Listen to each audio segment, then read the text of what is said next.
And we're live. All right. Well, let's see. Maybe. I'm gonna. Get in there. Yeah. I'm gonna.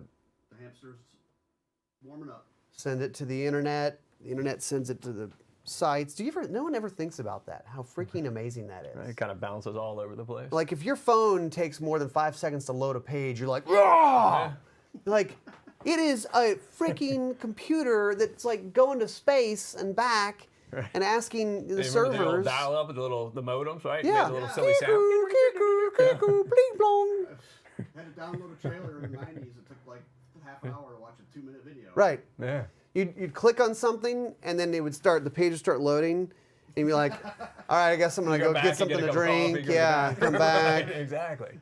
All right, looks like we are up on Facebook. You guys might have not noticed, this is not Kevin Jarnigan today. I am not KJ today. All right, let me see if I can get YouTube to work. I'm attempting to do this by myself, so we'll see what happens. So welcome in, everybody. It's Thursday.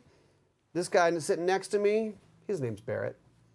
Say hi, Barret. Kind of like the rifle, but Yeah. It's spelled a little bit differently. I keep telling them I need a rifle. I'm sure they always kind of want to go, Right. oh, guns, Oh, like yes. Barret. You're like, Yes. right, yeah.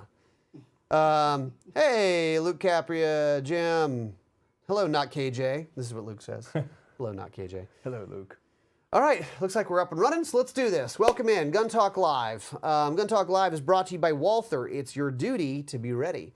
Walther's latest defensive handgun is the Performance Duty Pistol, the PDP, because you gotta have a 3-letter acronym. It's cool. Optics ready, optimized for red dots, offers new performance duty trigger, raised grip texture, step chamber for pushing higher velocities. The Walther PDP is available in both full-size and compact versions, 3 different slide lengths, and it's your duty to be ready. Find out more at waltherarms.com. Also, do you like free stuff? I do. No. Yeah. Well, guess what? You could enter because you don't work here. I can't enter. Gun Talk's Lead Lovers giveaway. Yes, one person will win. Like to jump in? One person will win the Springfield Armory St. Victor rifle in 308 with an ATN X-Sight LTV rifle scope. What? That sounds good. 6 additional people will win either a $250 gift certificate to spend at DeSantisHolster.com. $250. You can get some, like, several holsters. Or a Spike Camp stock from Boyd's Gun Stock. Enter now through March 5th at guntalk.com/win. Enter to win. All right, so why is Barret here today? Well, number one, KJ's fishing. It's a good day to be fishing. Interesting. I was like, man, I was Yeah, going to you go didn't even know fishing that. today, and then y'all called me up. Yeah. I'm going to go fishing. Well, we'll see who was the smarter one. I don't think he had a lot in the box I so don't know. far. It's his first day. Yeah. It doesn't matter, though. The weather outside. It's nice. It's like unbelievable. Close spring. to 80 degrees. Don't tell him that. The people up north are going to be pissed. Sorry, guys. Yeah, it's The like... first day you can wear shorts since like November. Oh, it's right? nice. So he probably chose well. So, Barret, tell the people about yourself. Why the hell are you here? Well, I'm Barret Kendrick. I've got a company, Bearco Training. I've been doing firearms training for the past 10, 12 years or so. We've worked on some different projects together with first-person offender, and certainly you've seen me come on the show before previously as well. But I'm here, really, part of it is that, I want to hang out with great people, right? But unfortunately, we're also here to talk about unfortunate circumstances. We will get into the shooting that took place at the Jefferson Gun Outlet, here in a couple of minutes. Local to our area, and Barrett's local to our area, and we've worked with him a bunch of stuff. And like a lot of people, well, like people should be if they're trained, you're a student of it. You're looking at it all the time. Yeah. So we're going to cover that crazy 100 rounds fired during a gun store shootout. So we're going to get into that, lessons learned, make some observations. We have some video to play for you guys. Last week, we had up for grabs as far as the comments go. We had a reloading press, and it was an M-Press from Frankfurt Arsenal, and we had a winner. Who was the winner, Michael? Frank Kratty. Good name. Yeah. Frank Kratty. Kratky. Kratky. Proof once again. He had his comment, proof once again. To be a leftist, you have to be insane. Don't care if you don't like the man the rabbit hates, should be spewed out. But he also had another comment. Oh, yeah. which was, do we have that one or no? Yep. A new press would be awesome. Yeah. So I'm glad that this is going to a good home. Frank, hit us up if you haven't already. You're the winner. Congrats. Now, how long does he have? Like, if he doesn't show up, do I get to take it home? I believe he's got until next week is the official rule book that is actually not written anywhere for him to respond. So you got 1 week, Frank, and then it goes back on the chopping block. This week, we actually do have a prize. I don't have it because KJ has it for some reason, but it's the Ambi charging handle from Aero Precision. The new one that they're doing. What's it called, Michael? I should know this. The Breach. Thank you. The Breach charging handle from Aero Precision. Side note, Ambi charging handle. Thoughts?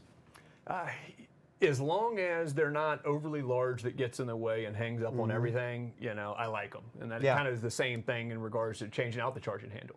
It's one of those that the mil spec version of that charging handle, it twists, it bends, it doesn't work very well. There's not a lot to grab hold to. So that's definitely one of the upgrades that I prefer. It's an easy upgrade. Yes. I agree, totally. And because I shoot from left side, I'm totally biased. So, all right, so we have this crazy story local to us, but it made national news, and it was a shooting at a gun store. And I'll be honest, I made a lot of assumptions when I heard the news breaking about how this went down. I thought it was a robbery, perhaps, which seems like a really dumb idea to rob a gun store. I was wrong. I thought that maybe it was egos from the staff there Kind of and the sold guy, in the like, beginning, you know, I think, yeah, like, like, oh, you know, nope, that wasn't what it was either. So they actually they had a press conference the other day, and Barret, you looked at it, and I thought we'd walk the people through this, and we have some video to show and kind of make some observations, I guess. But to start out, it's actually a guy and his brother and the brother's 2 kids. That are literally the same age as my boys, right? Walk You know, into a 7 and gun 9. store to purchase ammo. I'll let you take it from there of how this kind of went down. Certainly, and the Sheriff Lapinto went through and kind of did a timeline a couple of days ago and what happened. You know, we really probably never know the true why it took place. You know, but you've got the brothers, they go in, and, you know, my understanding is they've got the young boys with them. They're kind of going around the store. They're there for ammunition. It's not their first time there. They've been there previously.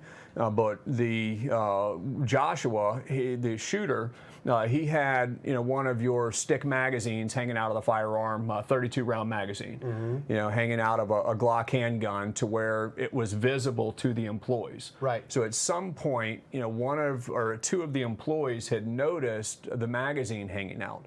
Now, and I actually haven't been there, but I'm assuming this is, you know, written on the front door or something like this, is that it's the policy of the store, which is also a gun range, that they don't allow loaded firearms inside of the gun store until you're on the range. And that's a common thing in a lot of gun stores. I've seen that in other gun stores as well. It's a tricky deal because you're trying to make a rule it's for a gun store, all walks of exactly. life, right? And you have people walking in, and you talk to gun store employees, they hear it all the time, or they'll tell you all the time, like, dude, somebody brought this gun in, it was loaded, and he's trying to show me, oh, this doesn't work, and like, whoa, it's loaded.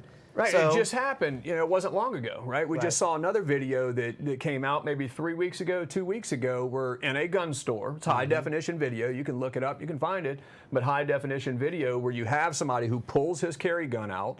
He proceeds to, what in his own mind, unloads the firearm, but does not actually check it, right? Ends up shooting his friend right there at the gun store counter. And that's a lot of times where these rules come from. Yeah, So let's just make a blanket statement that no loaded guns in there. Trying to idiot-proof it, but, you know. So at some point, a gun store employee says, hey, is that gun loaded? And it needs to be unloaded. Right, and I think that he tells them no, it's not loaded. However, the employees wanted him to show and prove that it wasn't loaded because it had the long magazine hanging out of it. And they gave him an alternative is that, you can show that it's unloaded or, feel free to go put it in the vehicle. And so according, to the sheriff's report, he wasn't happy about it, but they weren't arguing over it either. It wasn't a yelling There wasn't match a confrontation. or something like that, yeah. Right. It was just he, kind of, showed his displeasure with it, but then was walking out of the gun store, and that's kind of where everything started to take place. There's a lot of it's crowded, right? Gun stores are crowded right now. Then this one was not any different. You got a lot of people that are in there, but he went to walk out of the gun store, and as he got to the door, he kind of turns and looks back, and and ends up pulling the firearm out. So we can probably start running the video here, this first part, because he walks to the front door and he sticks the gun out and he shoots it into the air, which all of a sudden you go, holy crap, that's not right. And this is jumping forward right here. So this jumps forward to further in the video at this point, and then it'll kind of go back, I believe, to where it. So this is the beginning of it right here, just a different camera. So he fires this warning shot. And, honestly, it was that point where as soon as I heard that there was a warning shot fired, my mind immediately went to he had to have been an active shooter. And really, what bias, I guess, led me to that decision was in many, or I shouldn't say many, but in other active shooter events, we've seen the individuals fire warning shots before to get everybody's attention, to get everybody's attention, to maybe build the courage before they actually started shooting people, and I don't know if we truly know the why that it is, but it's come up before. And so when I heard there was a warning shot in, potentially into the air, into the ceiling or something like that, clearly it could have been, the encounter escalated to that. And you still have people, and hindsight being 20/20 of what happened here, I think you still have people doing the normalcy bias thing of, even though he shot this gun into the air out over a highway. And over a park. And you say, whoa, active shooter, but you think about this more than others. They're probably going, this guy's being a goofball. What's his deal? Well, he ends up turning around right as he shoots out the front door, and as he turns around back into the store, you can almost see it, I think, in the video. He turns around back into the store, and as he does, a customer is walking through the lobby, or maybe trying to get out or something, and he shoots her and kills her. He does. He immediately turns the gun right to here, her. Yep. Okay, so right when he turns the gun back inside, he shoots the person walking across the lobby. Then, I'll just kind of pick it up here. Then he walks back into the store, and and this is all happening in seconds, right? Right. As he walks back into the store, there aren't all these people with guns drawn on him, because they're still going, what's happened? What's going on? They thought maybe he's running away. Maybe he's running out down the street or something like that. And everybody's still basically hunkered down the way it was described. And one of the people who was on the ground, had hit the ground, was a gun store employee. And so you actually see it in this video as he starts walking through right here. He stops, he turns back around, and he shoots. Oh, this is half speed. He shoots the gun store employee right there. Yeah. Meanwhile, his brother and his brother's kids are on the ground.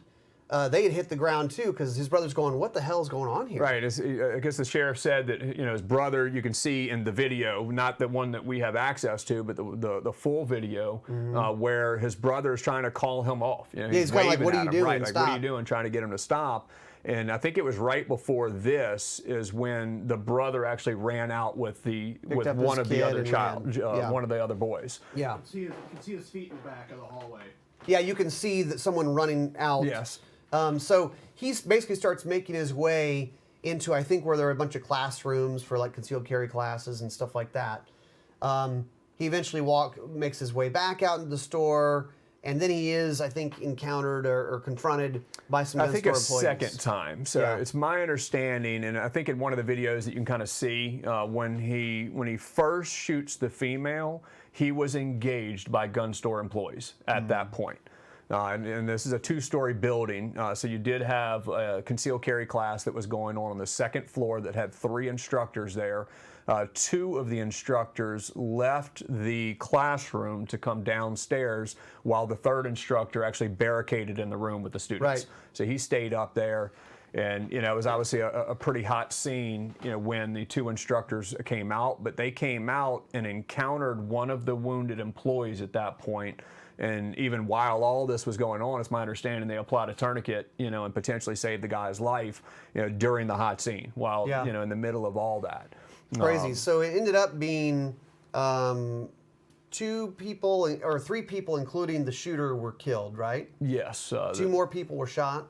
2 more people were shot, and I think that there, wasn't life-threatening to that sense. That it seems that they're going to recover fine from it. We really haven't heard a lot about, what took place with those 2 people. And they did say that they recovered over 100 spent rounds at the scene.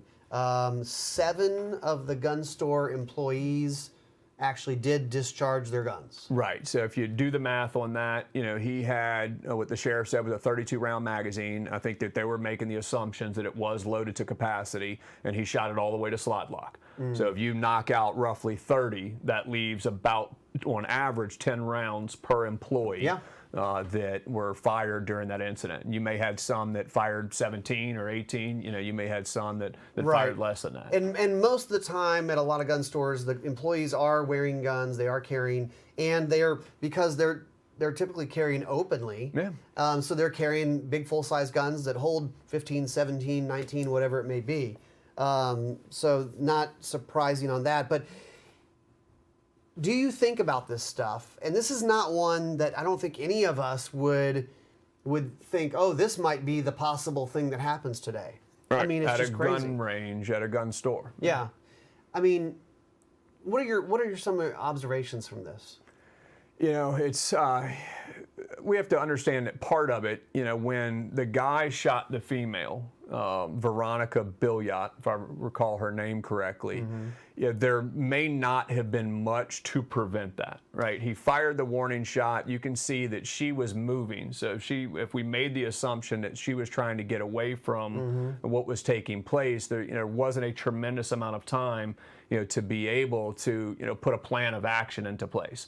And we've got it up on the screen now. So, I mean, you're looking at probably, 8 to 10 feet between the 2 of them right there. That happened very quickly. Yeah. And, and I think right in the moments after that is where the employees engaged the gunman. No, I don't know at what distance, I'm not familiar enough with Jefferson Gun Outlet to know at what distance they were shooting from, whether it was a counter or another spot in the store, but they did engage him at that point. And from what we can tell, it seems like unsuccessfully. Right. Now, I don't know if 1 shot was fired that took out the glass or if 10 rounds were fired at that point. And he did end up getting you can see shot right and here in the killed video, in the right? parking lot. Yes. He did. So he ended up going out into the parking lot at some point, and that's when it ended up. And you did have some of the employees that were outside, and he was engaged from the outside as well. Right. And so I don't know if they went out another door or how that took place. So a couple observations from my standpoint, and of course we're totally second guessing it. We have the benefit of watching this and having the hindsight of what happened, but if you can, I mean, we always say be aware of your surroundings and all that stuff, but pay attention to what's going on. If there's some kind of weird interaction of like, hey, buddy, is your gun loaded? You need to take that, and he's acting like, well, why does it matter or whatever? You need to at least, instead of standing there going, ooh, drama, let's watch this, start backing up. Now, for the people who were involved around that encounter, that were aware of what took place, absolutely. They should be doing something to start to separate themselves from that encounter. Yeah. To the people that were in the back of the store may have been completely unaware. Yeah, because if there wasn't yelling and you're just shopping or you're talking with another sales clerk, you don't know. But I mean, also, the front door is not your only exit. And it's like, oh, I need to get out of here. Well, it was all happening at that front door. Run to the back. There's probably an emergency exit somewhere. You've got to have more than one egress at these commercial places. Typically in the shopping centers, that kind of stuff, and other commercial buildings, you're going to at least have one back door, right? There's going to be one door that they bring all the stuff through. Right. So the restaurant, there's going to be the kitchen, right? If you need to climb over the counter, I know you don't work there, but who gives a crap at this point? You need to get the heck out of there. So that's one observation. The other observation is, like you said, okay, a gunshot fired. let's make assumptions that it's the worst, and then go instead of making it think it's the best. Gunshot fired, guy shoots it in the air across the highway. It's time to go. Yes. Oh, this is bad. This is not it was a negligent discharge or whatever. And kind of going back to what you said earlier about the normalcy bias, right? Is that it's not normal to have someone pull out a firearm in a gun store and discharge it, intentionally out there in the parking lot as a warning shot. And so, when it comes to an active shooter response, or it comes to a response of something like this, there's the moment in there where people have to process that information. They've got to come to the decision that what they're seeing actually is taking place. This is real. And it is real, and they're in a very bad situation, and then the plan of action comes after that. In the Aurora nightclub shooting, not nightclub shooting, the Aurora, Colorado movie theater shooting, where you had people in the movie theater, right? You've got a gunman comes in dressed head to toe in full kit, throws smoke grenades into the room, carrying firearms, and even then they thought, well, there's no way that is a gunman here. This is some kind of joke. Right. It's a promotion. Special effects and that kind of stuff, right? And so, it wasn't until he really started shooting at the people where many of the people realized that just how bad that situation was. Yeah. So, a few different observations there. So along those lines, we put out a poll, and then on YouTube, if you're watching this on YouTube, we'll put out different polls from time to time. I put out one just about 24 hours ago. How many rounds are in your current carry gun? Not the gun that's in your closet. So the winning vote right now is 15 plus. Call me Tackleberry. How many, and they always say, well, the average gunfight is 2.5 shots and it's close and all this stuff. But, the gun store employees, you had 7 people shooting at this one bad guy, 70 rounds from them, approximately, guessing. It's pretty crazy. We got a bunch of comments happening here. Imagine taking a class with that when that happens. Yeah, there was a concealed carry class going on. They did hit him, Kevin. They said they never hit him. They did hit him. He died. And again, we don't know those details. They haven't been released of who shot him, how many times he was shot, when he was shot, any of that kind of stuff, other than he was outside at the time, and his gun was at slide lock. And so, there are the pictures of that from the news footage in the aftermath that, he did shoot all the way to slide lock. Yeah. And so I doubt he had 10 rounds in the 32 round magazine, but if he had had the 32 rounds plus potentially one, then, and he fired, everything that he had that day, that's for sure, or the gun malfunctioned, and that's why it was a slide lock. But the sheriff did mention that he fired everything. Luke, just goes to show you can't predict crazy and also suicide by gun store, ? Yeah, it kind of seems that way. And there that's wasn't the a whole goal thing is that, in mind. we don't really have the why. In a lot of suicides by cops, you have a lot of threats, to where they try to push the limit further and further and further, where it ends up getting forced. Right. This guy just straight up decided to murder the female. Yeah. Right? There wasn't any warnings. There wasn't any sort of altercation, that led to that. He literally turned around and shot her, multiple times. Yeah. And unfortunately killed her. Yeah. So, what are your takeaways, guys? And the crazy thing is, these days, like you said, gun stores are very busy. We have a lot of new gun owners, a lot of people ordering stuff and shipping it to their gun store to pick it up. I think that's why she was there. That customer was there. Yeah. She had just gotten there a few minutes earlier. What would you do, right? 17 plus 1, Rich says, it's the same in Connecticut, you only get 10. A lot of states, California, Connecticut, chiming in here of, I can only carry 10 rounds. It's another argument, why are the police able to carry more than me? Let's see. Question is, as I ask everyone that supports mag limits, how many rounds will you need in a gunfight?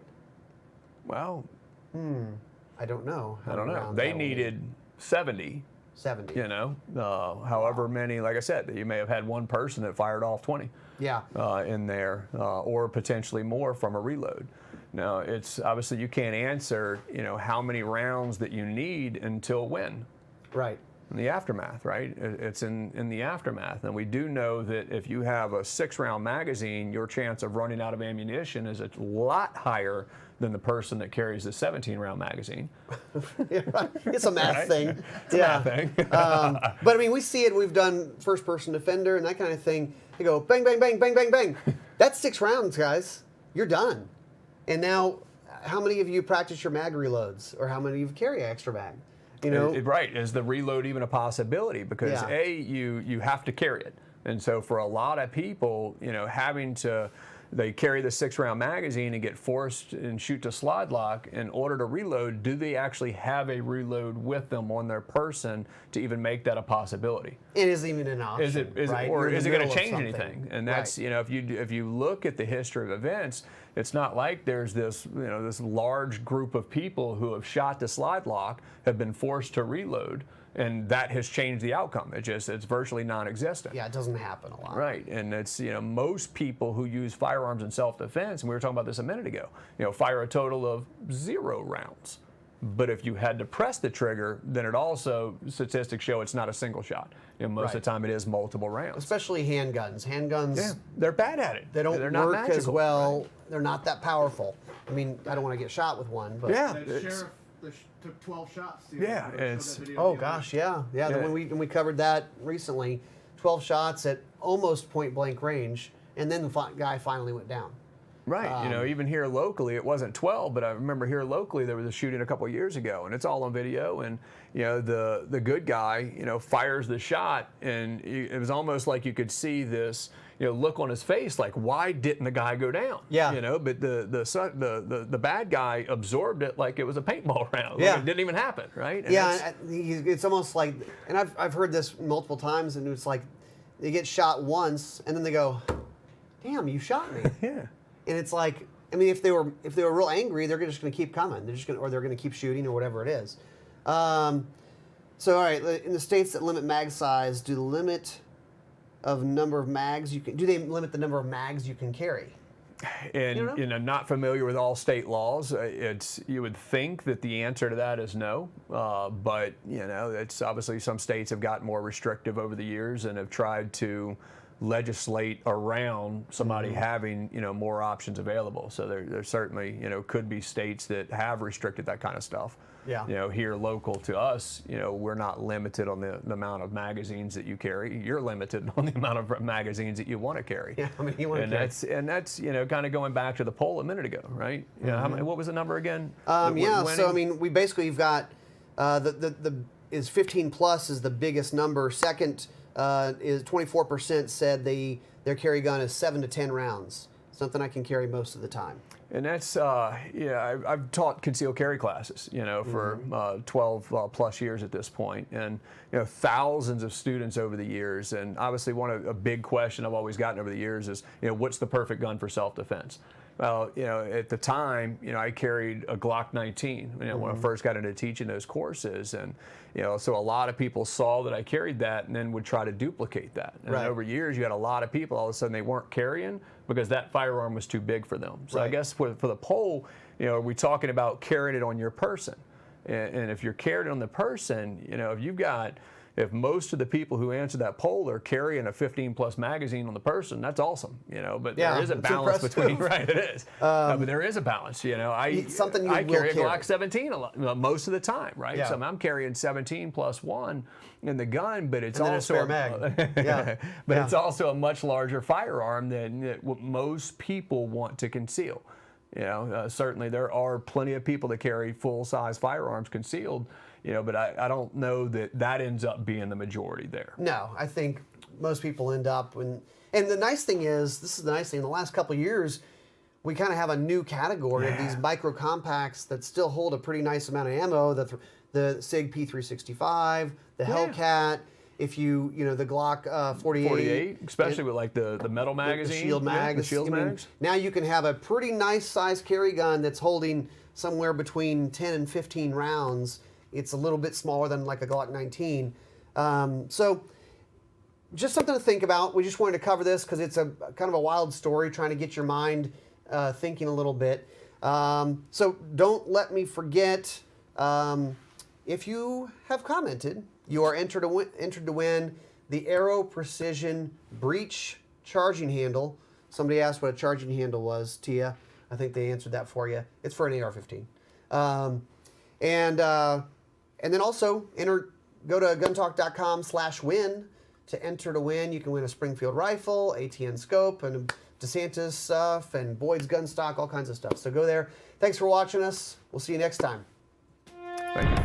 Thanks for watching Gun Talk Live. For more great gun content, subscribe to our YouTube, Facebook, Instagram, and Twitter pages. You can always watch the Gun Talk channels on Roku, Apple TV, and Amazon. And of course, you can always find us at guntalk.com. Thanks for watching.